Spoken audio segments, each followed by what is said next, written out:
Allez, on arrive au col fromage, quelques dizaines de mètres, et on est arrivé.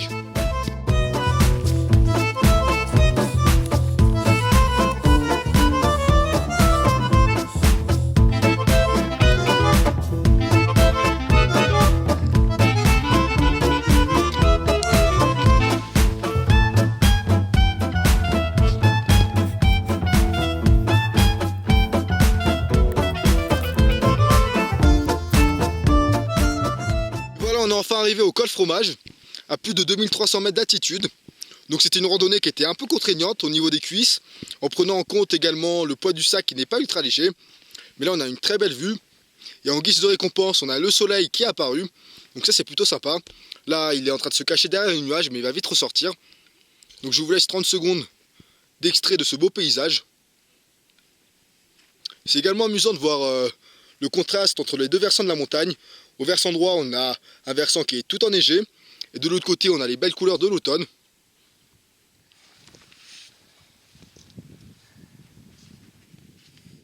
Bon, allez, on va demander notre orientation à Baptiste. On est où, Baptiste? Alors sur la carte, on est en haut. Au col fromage. Du col fromage, merci Dimitri. Et on va où? Et on va essayer d'aller jusqu'à Le Villard. Enfin, on va essayer. Et si possible, on va trouver un endroit où poser notre camp pour pouvoir bivouaquer dans les alentours. Plutôt dans le bois. De Villars. Plutôt dans le bois à droite du torrent. Allez, c'est parti. En route. On est toujours dans la descente direction Le Villard. Je vais quand même vous montrer la couleur des arbres.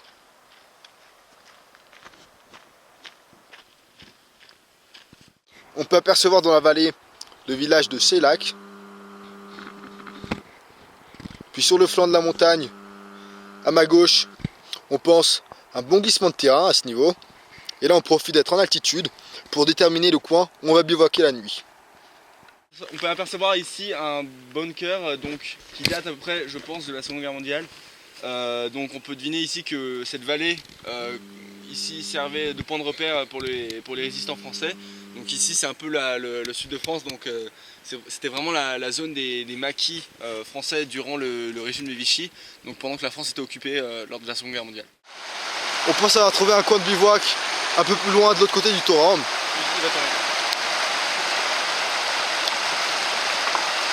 Donc là c'est moment de suspense. Ah, beau gosse, bien joué. À toi Baptiste. On va voir le premier qui se gamelle, ça va être marrant. Le moment technique arrive. Bien. Allez, et nous on va voir ce qu'on va faire avec Louis. On n'a pas autant d'équilibre. Bah allez, on va tester, je vais quand même éteindre la caméra au cas où. Je viens de passer, heureusement, je suis pas tombé. Donc là c'est Louis, c'est le dernier. Il commence à bien pleuvoir. Il reste un tout petit peu de temps pour le jour. Donc on va se dépêcher à trouver un coin et se mettre à l'abri. Voilà, en 5 minutes top chrono, on a monté la tente. Au bout de la 4e nuit, on commence à être habitué au niveau du montage. Bon, au niveau du climat, ça change pas. On n'aura pas été gâté ces 5 jours. On verra peut-être que demain, ce sera un peu mieux. Aujourd'hui, on a eu 1 heure de soleil. Donc c'est déjà mieux que les 3 premiers jours. On va rentrer dans la tente. Aujourd'hui, au niveau de la cuisson, ça sera encore avec le réchaud à gaz, puisque ça prendrait trop de temps de faire un feu. Et puis c'est même pas agréable de rester dehors lorsqu'il pleut. Au menu ce soir, on va prendre des soupes à l'oignon. Donc tout simple, acheté au supermarché. Du saucisson qu'on a déjà coupé pour éviter la difficulté de le couper sur le terrain. Et une sorte de pâte très fine qui se cuise en 2 minutes. Donc ce sera plus simple et ça va nous permettre d'économiser encore un peu de gaz. Baptiste s'est chargé de la cuisson pour ce soir. Donc comme on vient de le dire, ce sera soupe à l'oignon avec à l'intérieur de sortes de vermicelles. Oui, c'est des spéciales potages, cheveux d'ange. Les pâtes et la soupe sont prêtes. Donc c'est un plat, c'est une bonne alternative si vous ne voulez pas prendre des lyophilisés. C'est chaud, c'est consistant. Salut à tous, il est 8h49, on vient de se réveiller. On a oublié de vous dire au revoir hier soir. On s'est endormi très rapidement, on était fatigué par la journée de marche. 8h49, il est un peu tard, c'est vrai. On a décidé de rattraper le sommeil perdu. Et puis je vous avoue que se réveiller à 6h tous les matins, c'est pas trop notre truc. On va se faire chauffer un petit peu d'eau pour une boisson chaude pour le petit déjeuner, puis ensuite on prendra la carte et on essaiera de déterminer l'itinéraire pour aujourd'hui. Allez, après une bonne heure de repos dans la tente, on vient tout juste de sortir avec Augustin. Il est 9h40, il a fait froid cette nuit, le sol est à la limite de gelée, comme vous pouvez voir. Mais avec grand plaisir, quand on est sorti de la tente, on a pu voir le soleil qui sort de la vallée. Donc avec un peu de chance, on va pouvoir profiter du vrai temps du sud pour la première fois dans ce trek. Alors on est au Villard, on vient de ranger le camp et on va aller à Seylac pour visiter un peu le village, puis on verra ce qu'on fait par la suite.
Bienvenue à Seylac, il est tout juste midi, les cloches viennent tout juste de sonner, donc on va visiter une trentaine de minutes le village,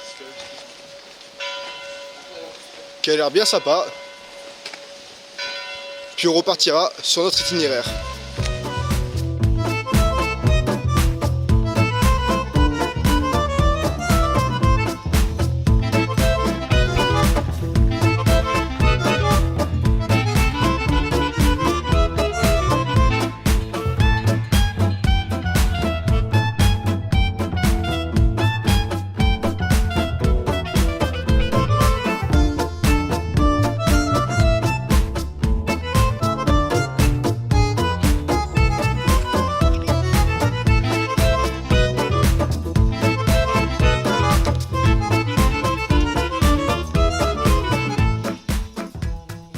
Allez, direction Lac Miroir, Lac Sainte-Anne, puis ensuite destination finale Col Girardin, 10,4 km. On est à 1639 mètres d'altitude et on va aller à 2700 mètres d'altitude.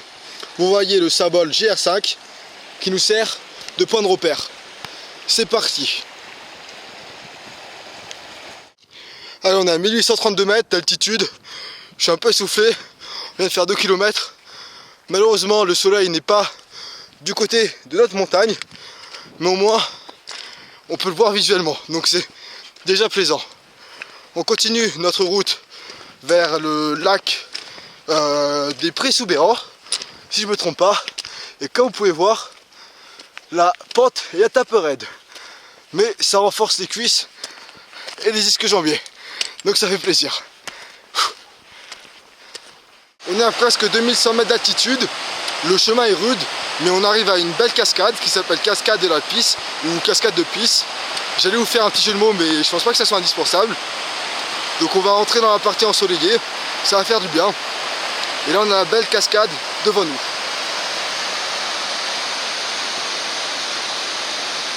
On va enfin arriver au lac Miroir avec la belle chaîne de montagne qui malheureusement vient tout juste de rentrer dans l'ombre. On n'aura décidément pas été chanceux au niveau du soleil. Mais c'est pas grave, on s'en est quand même plein les yeux.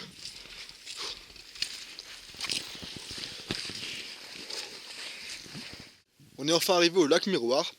On a déposé les sacs un peu plus bas pour gagner en visibilité. Donc comme Louis vient de me le faire remarquer, on comprend bien pourquoi ce lac porte le nom de lac Miroir. On peut observer dans le lac le reflet de la chaîne de montagne dans l'eau. Donc c'est vraiment magnifique. Malheureusement le soleil est déjà parti. Et là on est en train d'hésiter avec Louis, Baptiste, Augustin, si on se pose dans ces alentours pour bivouaquer ou si on marche encore une petite heure pour rejoindre le deuxième lac, qui s'appelle le lac Sainte-Anne. Donc on va encore hésiter quelques instants, le temps d'admirer ce lac, puis on prendra une décision par la suite.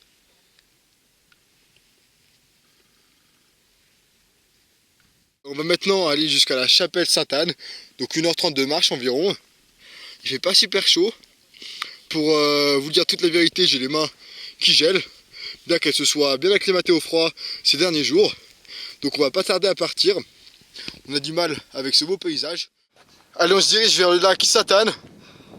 Et on peut voir des montagnes qu'on ne pouvait pas percevoir auparavant. On arrive petit à petit au lac de Sainte-Anne, où on va normalement passer la nuit. Les derniers rayons de soleil sont en train de disparaître, donc faut pas tarder. Il est 17h56, le soleil se couche à 18h40 à peu près. Donc on va avoir une quarantaine de minutes pour rejoindre le lac et trouver un emplacement pour la tente et tout monter. Ça se fait rapidement maintenant puisqu'on a pris l'habitude. Ça fait 5 jours qu'on la monte dans toutes les conditions climatiques, dans la neige, dans la pluie. Et là on va avoir le plaisir de la monter avec le soleil. Enfin, s'il n'a pas complètement disparu dans 40 minutes. On me demande souvent si je préfère la plage ou la montagne.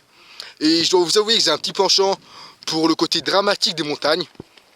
Bien que la plage possède son charme, bien entendu. Allez, encore une petite fois où je vous raconte ma vie. Ça change du format habituel de mes vidéos plutôt sérieuses. Notamment des revues de produits.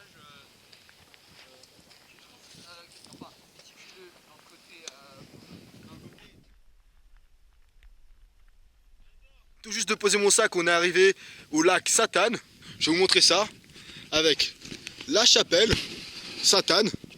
On est actuellement à 2430 mètres d'altitude environ. Et le beau lac, il y a Baptiste qui est en train de profiter du paysage. Une petite croix et la montagne qui se dresse en face de nous. Donc c'est un lac qui est un peu plus volumineux que le lac Miroir ou lac des Prés-Soubeyran. Mais on va pas tarder puisqu'il est déjà 18h15, on a mis du temps pour venir jusqu'au lac. On va monter la tente. Ce sera la première fois qu'on dormira aussi haut pour le bivouac.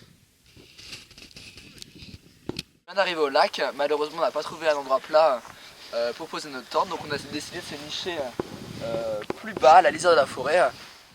On vient de trouver notre emplacement pour la tente.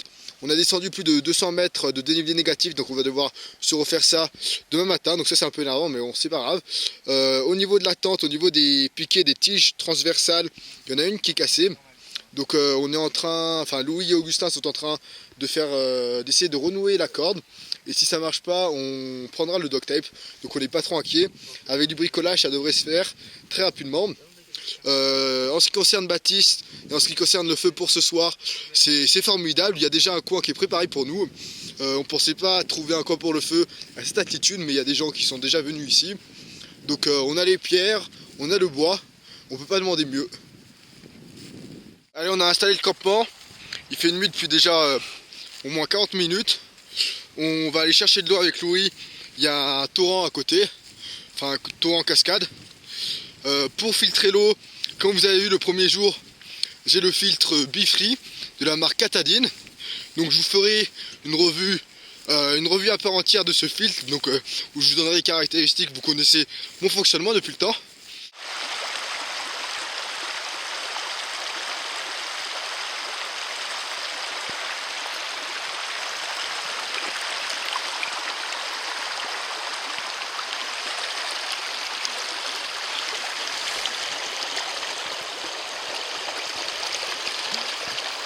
Tiens la bouteille Dimitri. Ouais.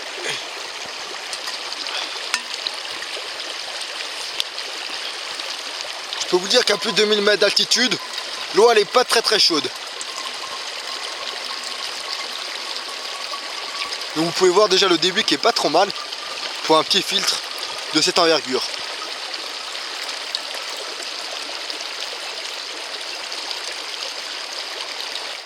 On a les bouteilles qui commencent à être remplies. L'évier compact 10 litres. Et on va pas tarder à rejoindre le camp. Baptiste a fait le feu, c'est bien sympa. On a les étoiles en plus, je sais pas si vous allez pouvoir les voir sur la caméra. Au menu ce soir, on va avoir catéophilisé. Donc je vais vous donner les menus. Donc risotto des Balkans au bœuf de la marque Trekanit. Encore un de la marque Trekanit, chili con carne. Je suis impatient de voir celui-là également, j'adore le chili. Ensuite, de la marque Lio, on va avoir, donc laissez-moi traduire, ça va être du porc avec de l'orge perlée. Je sais pas si ça vous dit quelque chose. Ensuite, donc, un autre plat lyophilisé, premier plat testé de la marque Survivor. On va avoir Outdoor Food, menu, laissez-moi regarder. On a un risotto légumes avec du poulet. Donc ça également je suis impatient de tester celui-là. Ensuite, donc pour ce qui n'est pas les lyophilisés, pour ceux qui n'aiment pas ou qui ne veulent pas acheter les lyophilisés, on va avoir de la purée en poudre dont vous connaissez tous. C'est pas super bon, c'est même très dégueu pour être honnête avec vous. C'est la purée mousseline, donc 2 paquets. Avec les pâtes de hier qu'on a gardées un petit peu. Donc on va se faire un bouillon avec plusieurs bouillons cubes et mettre ces pâtes pour qu'il y ait une petite consistance. Il est presque 10 h, on a fini de manger. Baptiste, Augustin et Louis sont rentrés dans la tente. Je finis de ranger quelques affaires autour du camp. Hier au niveau de la nuit de sommeil, il a fait environ 5 degrés, en tout cas dans la tente au niveau de la température. Il devait faire un peu plus froid dehors puisqu'il a gelé.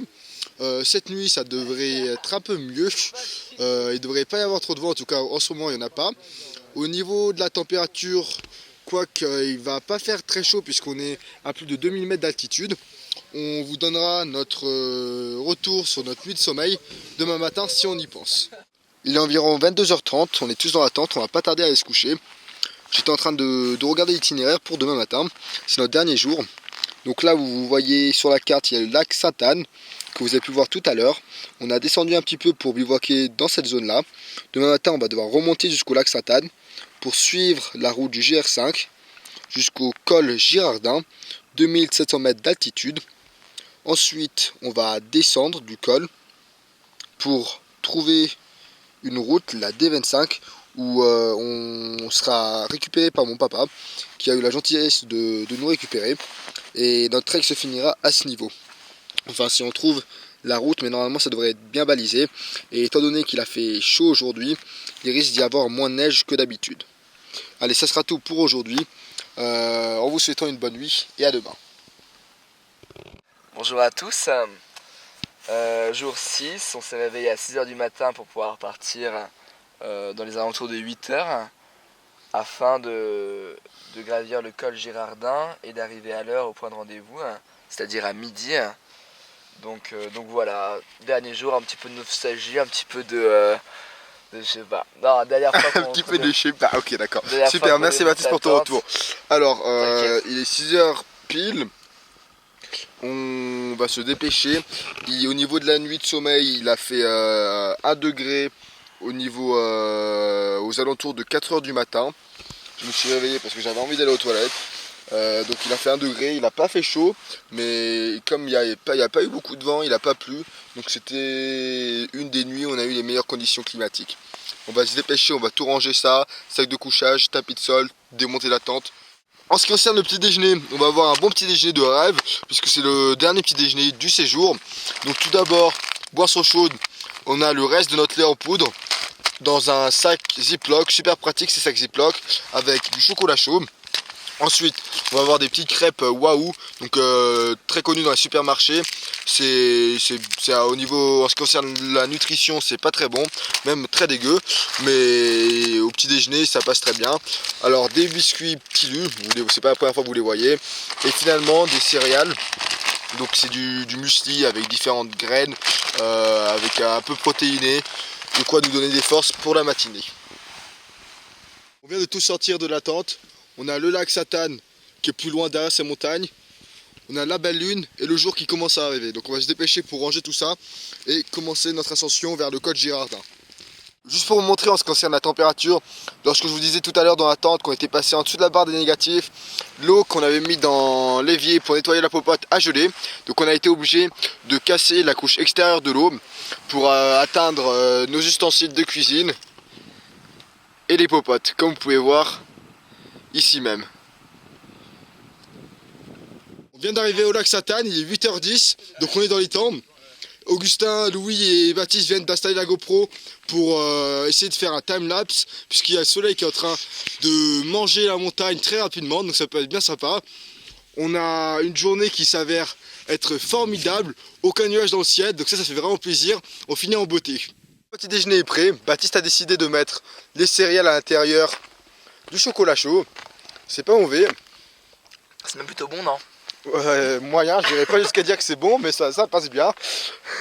On a également un très beau point de vue, et je peux vous dire que prendre un petit déjeuner avec cette vue, c'est tout simplement formidable. Allez, on s'apprête à quitter ce beau lac Sainte-Anne, avec le soleil qui est omniprésent, en direction du col Girardin, à 2700 mètres d'altitude. On a fait une bonne pause de 2 heures, donc maintenant on va pas trop tarder, puisqu'on a un rendez-vous, et ça serait bête d'être en retard.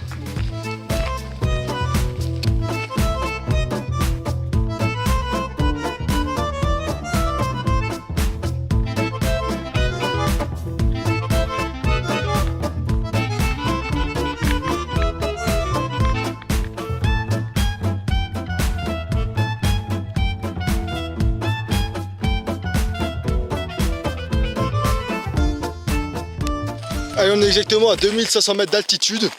On va avoir encore un petit 200 mètres de dénivelé positif à faire. Puis après, au col Girardin, on aura une belle surprise qui nous attendra, puisque le soleil se cache de l'autre côté du versant de la montagne. Bon, la porte est un peu raide. Malheureusement, il y a Baptiste qui a fait tomber la GoPro, donc il va devoir se taper le chemin inverse. Voilà, on n'est pas encore en haut de la montagne. On a quand même fait le plus dur. On a dépassé le versant qui était entièrement dans l'ombre, donc ça veut dire qu'il était couvert de verglas. On a vraiment fait la partie la plus difficile. Là, on se dirige en direction du soleil, donc avec une neige beaucoup plus agréable.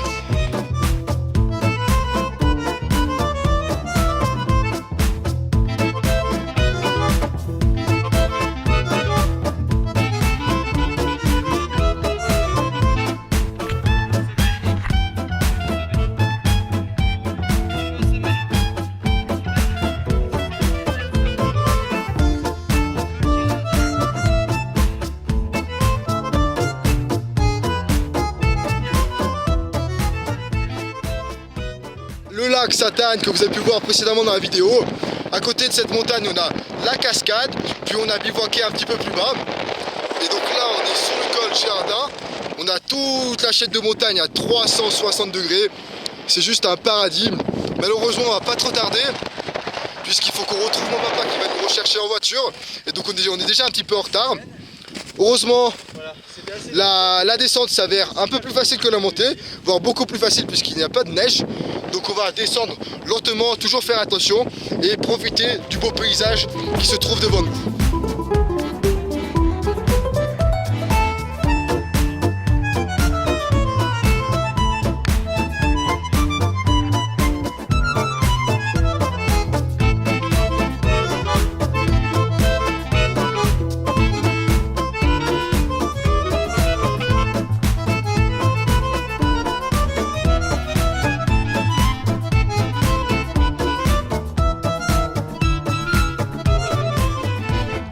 Le hameau qui est là-bas au loin, que vous pouvez voir, doit être le hameau de Maljacé.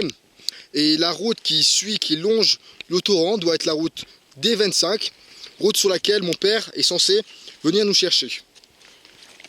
Et voilà, ça annonce la fin du trek. On vient d'arriver à la barge. On est sur la route. Très belle vallée, hein. Donc parsemée de montagnes à 360 degrés avec un torrent qui longe la route. Direction Foyos, c'est là-bas. Et direction Maljacé, c'est à ce niveau, donc le village que je vous avais montré précédemment. Je profite d'être au col Girardin à 2700 mètres d'altitude pour vous dire au revoir, puisque c'est la fin du trek. J'espère que vous avez pu apprécier notre compagnie durant ces 6 jours et 5 nuits. Vous avez pu apprécier également les beaux paysages qui se trouvent devant nous. On a passé en tout cas pour notre part un excellent moment. Il est vrai que les 4-5 premiers jours n'étaient pas formidables au niveau des conditions climatiques, mais ça a eu beaucoup d'avantages, notamment au niveau des tests de matériel. On a pu les tester de manière un peu plus approfondie et tester également différentes conditions. Bon allez, j'arrête de parler, ce sera tout pour cette vidéo. Merci beaucoup et à la prochaine. Au revoir.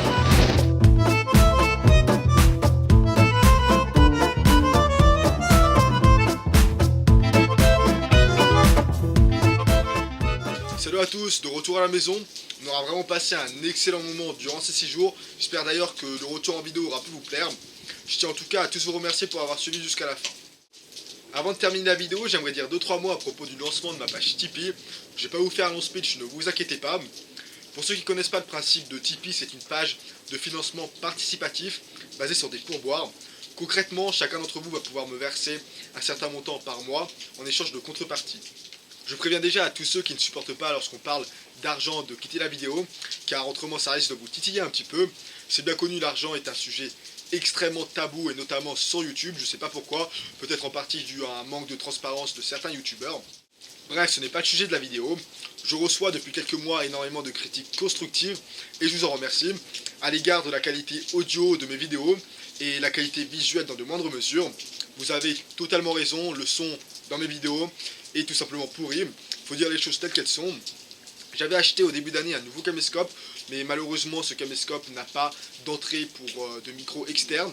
Donc si je veux améliorer la qualité audio dans mes vidéos, je serai contraint d'acheter une nouvelle caméra.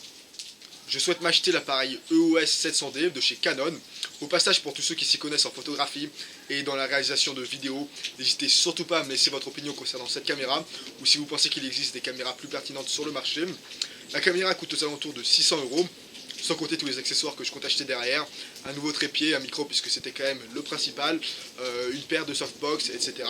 Je suis prêt à mettre le prix dans un matériel de qualité, puisque la photographie et la vidéo sont deux sujets qui m'intéressent énormément. Je pense pouvoir m'amuser plus en faisant mes vidéos avec du matériel de qualité, et de votre côté je pense que ça serait une expérience un peu plus agréable. Et entre nous, je vous avoue que j'en ai marre d'aller dans des endroits magnifiques et de me retrouver à prendre le paysage en photo avec un iPod. Bref, tout ça pour vous dire que le matériel vidéo coûte cher, je vous apprends rien, que je suis étudiant et que donc l'argent ne coule pas à flot. Je ne cherche pas du tout à faire du chantage, je ne cherche pas non plus à ce que vous ayez pitié de moi ou quoi que ce soit. J'adore faire ces vidéos et partager mes passions avec vous.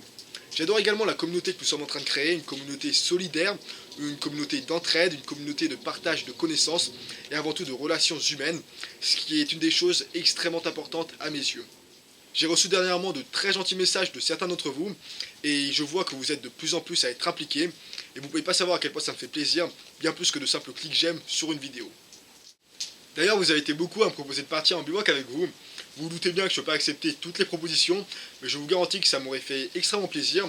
Rencontrer des nouvelles personnes, apprendre davantage selon l'expérience de chacun et partager nos passions.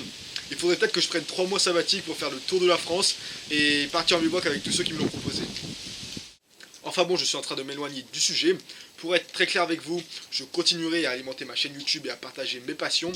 Mais c'est vrai qu'à partir d'un certain stade, à partir d'une certaine implication, j'ai envie de dire, faire des vidéos sur YouTube peut s'avérer très coûteux.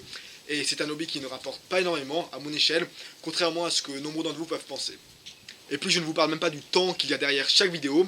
Personnellement, je n'y vois aucun inconvénient à y consacrer de mon temps, puisque c'est un travail qui me plaît, et j'en apprends toujours énormément en faisant mes recherches. Je sais qu'il y a certaines personnes qui souhaitent faire le métier de youtubeur à plein temps. Pour être très franc avec vous, ce n'est pas du tout mon objectif. Pour ceux qui me connaissent un petit peu, je souhaite faire une formation dans la charpente chez les compagnons du devoir. Et puis par la suite, fonder mon entreprise et on verra où la vie me mène. Je n'ai et je n'aurai donc besoin d'aucun salaire minimum, contrairement à ceux qui vivent seulement de YouTube. Par contre, aujourd'hui, il s'avère que je suis encore dans mes études, je suis en terminale, donc je ne touche aucune source de revenus par un travail extérieur. C'est pour cela que si vous souhaitez participer à la croissance de ma chaîne, en me versant par exemple rien que 2 € par mois, afin de me permettre d'acquérir du matériel de bonne qualité, eh bien je vous en remercie énormément. Par contre, si vous ne souhaitez pas participer, quelle que soit la raison, que vous n'ayez pas les moyens, que vous souhaitez garder ces 2 € pour financer un autre youtubeur de votre choix, ou que vous vous êtes promis de ne jamais verser un seul euro à n'importe quel youtubeur parce que vous pensez que c'est une machine à sous, ça vous regarde et ça me pose strictement aucun problème. Sachez seulement que tout l'argent que je recevrai sur cette page Tipeee sera dédié entièrement au financement de ma page YouTube et de mes autres plateformes sociales. Je vous avais dit que ça ne prendrait pas longtemps et je me rends compte que ça fait plus de 5 minutes que je parle. Donc pour tout conclure, et croyez-moi je pourrais parler encore des heures sur ce sujet. Pour ceux qui souhaitent me soutenir de manière financière, je vous laisserai le lien de ma page Tipeee dans la description. Allez, ce sera tout pour cette vidéo. Si vous avez des questions, vous savez ce qu'il vous reste à faire. Merci à tous et à la prochaine.